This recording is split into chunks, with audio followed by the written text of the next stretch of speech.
पिछले साल आईपीएल के 15वें सीजन में गुजरात टाइटंस विनर रही थी और उसके ऑनर सीवीसी कैपिटल पार्टनर्स ने इस टीम को 5,625 करोड़ रुपए में खरीदा था। पर क्या आपको पता है, लास्ट ईयर इस टूर्नामेंट का विनिंग प्राइस था सिर्फ 20 करोड़ रुपए और इस 20 करोड़ का भी 50% यानी कि 10 करोड़ तो प्लेयर्स में ही बांट दिए गए। तो क्या सीवीसी कैपिटल ने 5,625 करोड़ रुपए लगाकर सिर्फ 10 करोड़ निकाले? नहीं भाई, बिहाइंड द सीन आईपीएल के पास पैसे कमाने के इतने सारे तरीके मौजूद है ना कि उसके कंपैरिजन में 5,625 करोड़ एक बहुत ही छोटा सा इन्वेस्टमेंट है। तो आखिर क्या है आईपीएल का रियल बिजनेस मॉडल, चलिए जानते हैं।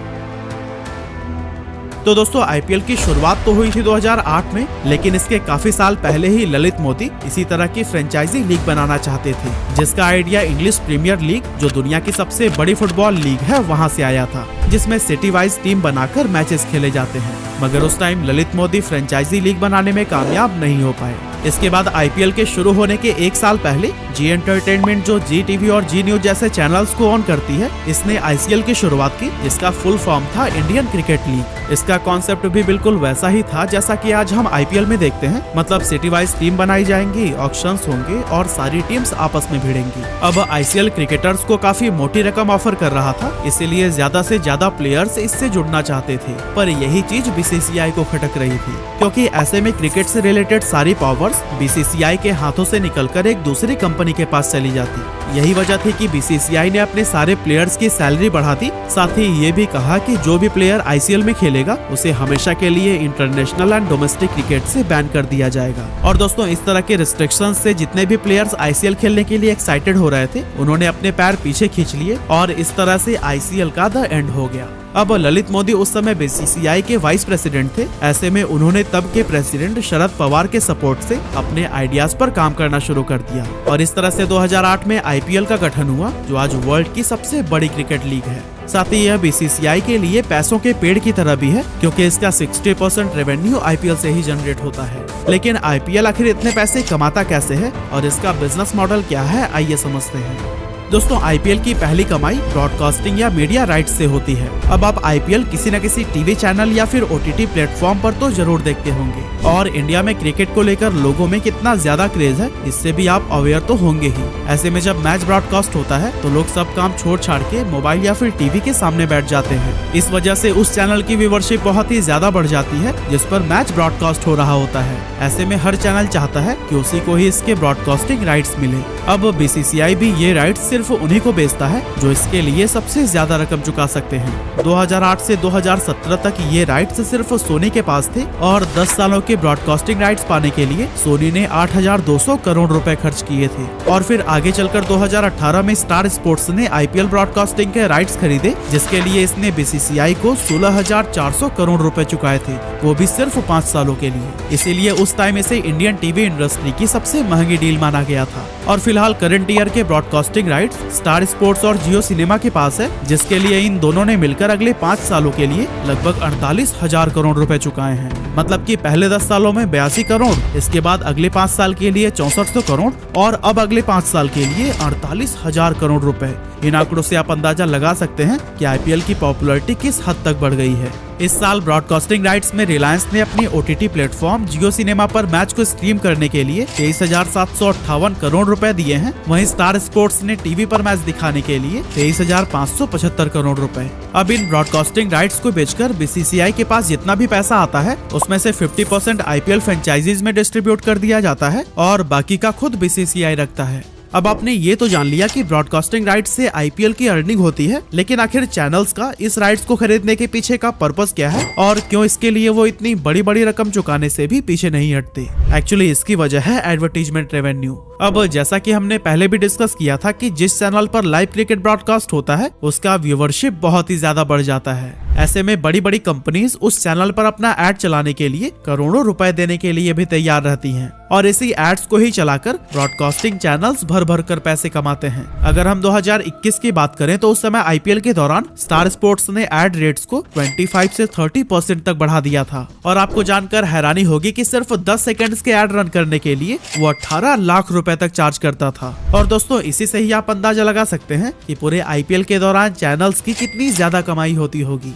और इसीलिए ब्रॉडकास्टिंग राइट सिर्फ बीसीसीआई के लिए ही नहीं बल्कि टीवी चैनल्स के लिए भी कैश काउ की तरह है। वैसे आगे वीडियो में हम आईपीएल की अर्निंग के और भी सोर्सेस के बारे में जानेंगे। आईपीएल की अर्निंग के सेकंड सोर्स के बारे में जानते हैं, जो है टाइटल स्पॉन्सर टाटा आईपीएल। जैसे इस बार 2023 एडिशन के लिए आईपीएल से पहले टाटा का टाइटल आ रहा है, इसी स्पॉन्सर को ही खरीदना टाइटल स्पॉन्सर कहलाता है। शुरुआत के 5 साल यानी कि 2008 से 2012 तक डीएलएफ टाइटल स्पॉन्सर रहा, जिसके लिए पर ईयर इसे 40 करोड़ रुपए बीसीसीआई को चुकाने पड़ते थे। इसके बाद से आया पेप्सी, जो 2013 से 2015 तक का टाइटल स्पॉन्सर रहा और इसके लिए उसने 79.2 करोड़ रुपए हर साल पे किए। फिर आया वीवो, जिसने 2016 और 17 में 100 करोड़ रुपए, साथ ही 2018 और 19 में 440 करोड़ रुपए पर ईयर बीसीसीआई को दिए, जो 2017 के मुकाबले 4 गुना से भी ज्यादा था। इसके बाद आया ड्रीम 11, जिसने 2020 में 220 करोड़ रुपए चुकाकर टाइटल स्पॉन्सरशिप का ऑक्शन जीता था और इसके बाद वापस से वीवो ने एंट्री ली और 440 करोड़ रुपए खर्च करके वो 2021 में टाइटल स्पॉन्सर रहा।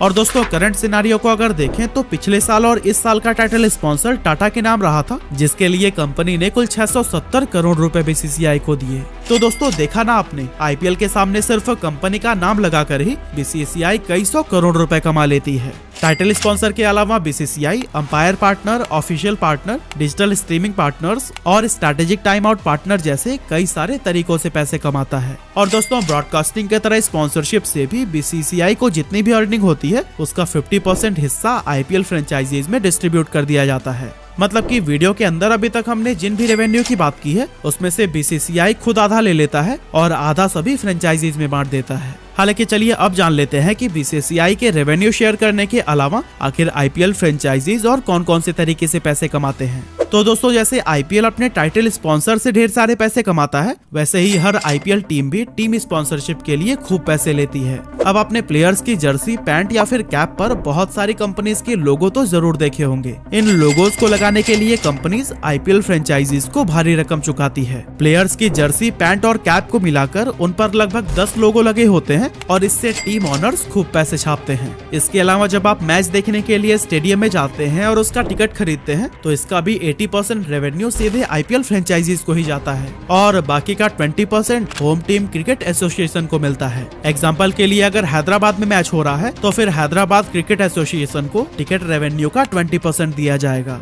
अब ऑन एन एवरेज पर मैच 4 करोड़ रुपए के टिकट्स तो बिके जाते हैं और टीम हर सीजन अप्रॉक्स 7 होम मैचेस तो जरूर खेलती है, लेकिन इसके बावजूद माना जाता है कि टिकट से आईपीएल फ्रेंचाइजीज की कोई खास कमाई नहीं होती, क्योंकि प्लेयर्स की सैलरी, उनके आने जाने, रहने और खाने के खर्च जैसे और भी कई सारे खर्चों को मिलाकर टीम मैनेजमेंट उन पर करीब 200 करोड़ रुपए स्पेंड करता है, जो टिकट से मिलने वाले रेवेन्यू से कई गुना ज्यादा है और इसकी भरपाई कई अलग अलग तरीकों से की जाती है। इन सब के अलावा आईपीएल फ्रेंचाइजीज की कमाई प्राइज मनी से भी होती है, जैसे कि जो भी टीम इस सीजन को जीतेगी उसे 20 करोड़ रुपए का प्राइज मनी दिया जाएगा, रनर अप टीम को 13 करोड़ रुपए और बाकी की 2 टीम्स जो प्लेऑफ स्टेज को क्वालिफाई करेंगी उन्हें 7-7 करोड़ रुपए दिए जाएंगे। अब इन प्राइज मनी में 50% टीम ओनर्स को मिलता है और बाकी का 50% प्लेयर्स में बांट दिए जाते हैं। और दोस्तों आईपीएल फ्रेंचाइजीज के लिए मैच जीतने के बाद इन प्राइज मनी से भी ज्यादा अगर कोई कीमती चीज मिलती है तो वो है ब्रांड वैल्यू, क्योंकि जीत के बाद हर जगह ही वो टीम पॉपुलर हो जाती है। ऐसे में जर्सी पर एड लगाने के लिए ज्यादा स्पॉन्सर आते हैं और ज्यादा पैसे भी ऑफर करते हैं, जो कि टीम के लिए बहुत प्रॉफिटेबल होता है। अब यहाँ तक तो हुई आईपीएल और उसके फ्रेंचाइजीज की अर्निंग की बात, लेकिन चलिए अब हम जान लेते हैं कि आपके फेवरेट आईपीएल प्लेयर्स आखिर पैसे कैसे कमाते हैं। तो दोस्तों ऑक्शन में बोली लगाकर जिस प्राइस पर प्लेयर्स को खरीदा जाता है वो तो उनका होता ही है, लेकिन इसके अलावा प्राइज मनी का भी 50% प्लेयर्स को दिया जाता है, जिसके बारे में मैंने आपको पहले भी बताया था। और दोस्तों टॉप स्कोर बनाकर ऑरेंज कैप हासिल करना हुआ या फिर सबसे ज्यादा विकेट लेकर purple cap, most valuable player या फिर इमर्जेंट प्लेयर, इन अवार्ड से मिलने वाले पैसे भी प्लेयर्स के ही होते हैं। और फिर पॉपुलैरिटी के बाद जो ब्रांड एंडोर्समेंट से कमाई होती है वो तो अलग ही है। उम्मीद करते हैं कि आईपीएल का पूरा बिजनेस मॉडल आपको समझ आ गया होगा।